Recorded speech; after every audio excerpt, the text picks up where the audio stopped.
Bueno, familia, y vamos ya en este segundo video de esta semana número 11 de este curso de introducción al Antiguo Testamento, a hacer un corto recorrido por el Antiguo Testamento antes de darle conclusión a esta semana de clases.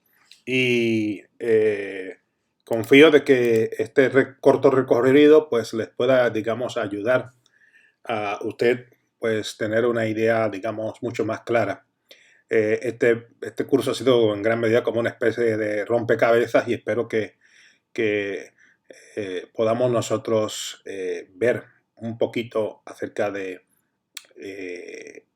lo que está impreso en las páginas del Antiguo Testamento con el fin de que nosotros también pues lo pongamos en contexto en el futuro con lo que leemos en el Nuevo Testamento y a la misma vez para que podamos entender la gran relevancia que tiene esta parte de la Biblia en nuestras vidas en el día de hoy. Y cuando vamos nosotros al libro de Génesis, vemos en Génesis capítulo 3, versos 14 y 15, que Dios le promete a la mujer que de su simiente saldría quien heriría a la serpiente. Y sabemos que la serpiente pues es Satanás en la cabeza. Y sabemos que quien herirá a Satanás en la cabeza iba a ser el Mesías, Jesucristo. Yeshua HaMashiach es el enviado para destruir el plan del maligno, de la misma forma que el pueblo de Dios es enviado a proclamar la verdad de Dios. En Génesis capítulo 12, verso 3, mediante Abraham y el pueblo de Israel, Dios bendeciría a todas las naciones de la tierra, al ellos presentar a Adonai como el verdadero Dios. Y en Génesis capítulo 45, verso 5, vemos que la palabra clave de este pasaje bíblico es enviar. Enviar es la palabra clave. Dios había enviado a José con el fin de cumplir su propósito. Y de la misma forma, el pueblo de Dios ha sido enviado al fin de que muchos sean salvos. Entrando ya en Éxodo, en este libro pues encontramos 17 referencias a la palabra enviar. De hecho, en el capítulo 13, versos del 10 al 15, podemos ver 5 referencias de estas, ya que Dios había expandido su plan mediante el envío de Moisés y el envío del pueblo de Israel. Dios se revela para que tanto Moisés como el pueblo de Israel proclamen el mensaje divino a las naciones de la tierra. Éxodo, capítulos 33 y 34. Cuando estamos nosotros justamente en misión con Dios, lo hacemos para Dios. Es decir, nosotros hacemos esta labor para Dios, no para las almas que se están perdiendo. Hay veces que pensamos que hacemos esto por las almas que se están perdiendo. No, nosotros lo hacemos para Dios en una forma de obediencia a ese mandato de nosotros compartir nuestra fe. La grandeza del carácter y presencia y reputación de Dios no puede ser compartida con nadie. Por eso, esto no tiene que ver necesariamente con almas, sino que tiene que ver con un mandato, con una comisión que Dios nos ha dado a cada uno de nosotros. La predicación del Evangelio es acerca de Dios. El que nosotros vayamos a un lugar tiene que ver con obedecer una orden dada por parte de nuestro Creador. Y ya nosotros al entrar al libro de Josué, pues vemos que en el libro de Josué hay un impacto, podemos ver el impacto del pecado cometido por el pueblo de Dios en su misión. La infidelidad a Dios es el resultado de no creer en Él. Y de la misma forma que la infidelidad a Dios causó derrota y un alto en el proceso de cumplirse la misión dada por Dios a Israel, como queda demostrado en la batalla de Hai, el ministerio de la iglesia será derrotado vez tras vez hasta que eliminemos el Acán que está impidiendo el avance del evangelio. Y ya aquí, esto es material para una predicación, ¿no? Porque dentro del contexto nuestro, a veces no nos damos cuenta, pero tenemos un montón de cosas que dinamitan ese proceso que Dios tiene con nosotros. Dios tiene planes para nosotros. Yo no sé si usted ha tenido esa experiencia, pero yo personalmente he visto otras personas y ha ocurrido también en mi vida personal que llega una persona a quien yo nunca he visto en mi vida, que nunca he conocido anteriormente, y se acerca a mí y me dice, Dios me dice que tiene este plan con tu vida. Y lo he visto en muchas personas y pasan 50 años y no ha pasado nada en la vida de ellos. Y no es que le dieron una falsa profecía, es que sencillamente la persona no ha estado dispuesta a lo largo de los años a hacer lo que Dios quiere que se haga. Y lo que tiene es en su corazón una serie de cosas que están dinamitando el camino y que le está impidiendo continuar avanzando. Por lo tanto, 30 años después, vemos personas en las bancas de las iglesias que están todavía como el primer día que se convirtieron, sin cumplir el propósito de Dios, preguntándose por qué están así, por qué las cosas no les salen bien, por qué están caminando en un círculo vicioso. Pues estás caminando con el pueblo de Israel en el desierto, dando vueltas en círculos, porque justamente tienes un Acán en tu vida que está robando, que está cometiendo pecado delante del Señor, y hasta que eso no salga, sencillamente no vas a poder cumplir con ese plan que Dios tiene en su vida. Dios está deseoso de cumplir ese plan con cada uno de nosotros, pero está de nuestra parte el responder a esa gracia divina, examinando nuestros corazones y sacando todo aquello que quiere impedir el que el propósito de Dios se cumpla en nuestras vidas, a fin de que no tengamos en nosotros ningún Acán que impida el avance del Evangelio. Y cuando nosotros llegamos ya a Primera de Samuel, podemos ver que este libro nos presenta una cultura literalmente sorda a la voz de Dios.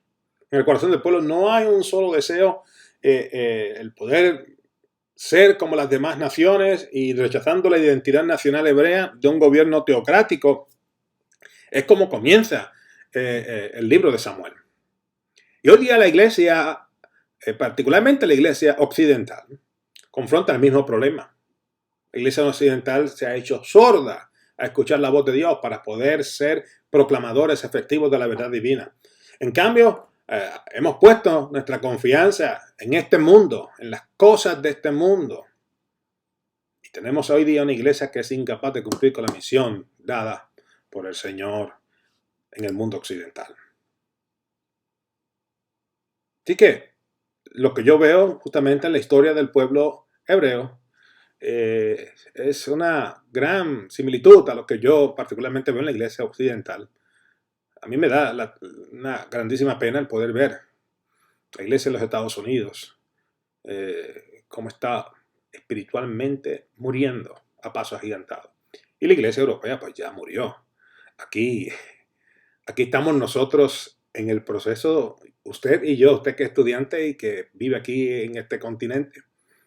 Usted está en un proceso de revivir a una iglesia que murió porque abandonó los preceptos de Dios, porque se casó con el mundo, porque permitió que un Acán entrara y robase lingotes de oro y los enterrara, porque quieren vivir una iglesia, quieren vivir una vida de sus propias conveniencias y no quieren vivir una vida de acuerdo a lo que Dios quiere, a su propósito. Así que vemos nosotros eso y vemos una iglesia sorda que ha cerrado todos sus oídos a escuchar la voz de Dios para el cambio, para la transformación, para la bendición y para la edificación. Y cuando nosotros entramos al libro de Reyes, pues bueno, en Primera Reyes vemos la mentoría en la misión, vemos a un Elías que unge, mentorea y pasa su manto a Eliseo a fin de que continúe con el ministerio de proclamación profética. Yo personalmente me veo aquí en Europa justamente con esa misión. Mi trabajo aquí no es otro. Y ese es el llamado que el Señor ha puesto en mi vida, de ser un mentor y de pasar mi manto a otras personas para que ellos puedan ser los maestros, para que ellos puedan ser los predicadores, ellos puedan ser los pastores. El hermano José no va a estar toda la vida aquí. El hermano José ya tiene 51 y no le queda mucho. Pero el hermano José sí quiere pasar ese manto para que hayan otros Eliseos a lo largo de toda España y de todo el resto de Europa, y que de una forma dinámica y creativa puedan compartir su fe con otras personas. Así que, en ese sentido, pues me identifico mucho con Primera de Reyes. En Segunda de Reyes vemos la misión de Dios, una ya muy diferente, es una misión de multiplicación. Dios está trabajando en diversas formas, a la misma vez, a fin de llamar la atención de su creación. Y Dios se revela mediante los milagros para que podamos entender que Él es el único y verdadero Dios. Y justamente yo creo que en Europa Dios está trabajando en diversas formas. Estamos en medio de una pandemia al momento de grabar esta clase. Y bueno, sabemos que Dios ha permitido que todo esto ocurra con el fin de despertar nuestra atención, para que prestemos atención a Él, que escuchemos su voz, para que nosotros hagamos lo que Él desea que hagamos, de la misma forma que Dios lo hizo con el pueblo de Israel a lo largo de la historia en Segunda de Reyes. Cuando nosotros vamos a los Salmos, particularmente el Salmo 67, vemos que el escritor del Salmo 67 le pide a Dios favor para que las naciones sepan acerca de la bondad y la salvación de Dios. En el Salmo 100, la médula del Evangelio, digamos, es descrita en este Salmo. Dios es bueno, Dios es fiel, Dios es amoroso, Dios es seguro y Dios es duradero. Todo en la vida pasa, excepto lo que Dios nos ofrece. Y cuando vamos entonces a Eclesiastés, capítulo 3, verso 11, vemos que Dios ha puesto la eternidad en nuestros corazones.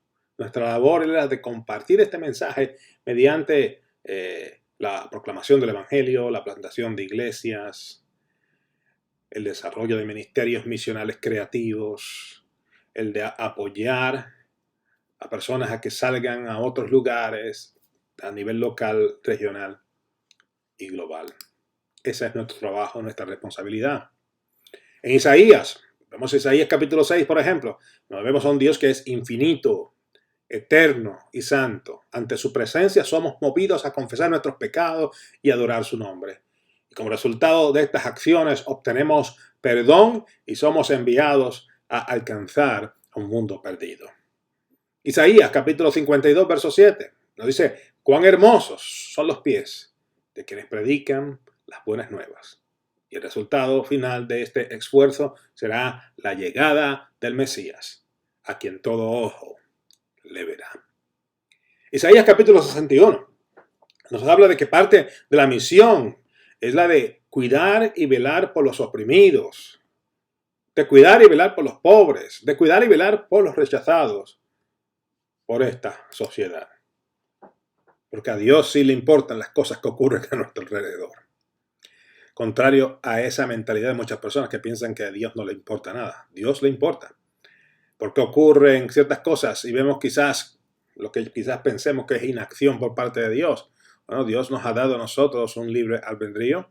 Dios nos ha dado 5 sentidos. Y si nosotros vemos injusticia, Dios espera que nosotros, en respuesta a esa injusticia, nos levantemos en acción. Cuando nosotros vamos a Jeremías, ya vemos en Jeremías, en el capítulo 33, verso 9, el hecho de que Israel fue escogido para proclamar las verdades divinas a todas las naciones de la tierra, pese a su rebeldía. Y esto también yo pudiera decir que es aplicable a la iglesia de hoy. Y finalmente, el último texto que quiero compartir con vosotros se encuentra en Amós, capítulo 5. Donde vemos que parte de la misión de Dios dada a su pueblo es relacionada con su justicia. Sin embargo, la justicia de Dios es totalmente diferente a lo que llamamos nosotros justicia social. Porque justicia social se convierte casi siempre en un programa o en una actividad, ya sea política, ya sea comunitaria, y aún en la iglesia. Vemos el asunto de la justicia social como una actividad más de una congregación o de un departamento de misiones de una iglesia. Pero no, la justicia de Dios es un reflejo del carácter de Dios en la vida de una persona, de una familia, de una congregación o de una sociedad. Y que en medio de un mundo donde hay muchas injusticias, donde hay muchas cosas que están caminando muy mal, en medio de una sociedad occidental donde su libertad de expresión, más que nunca, se encuentra en peligro.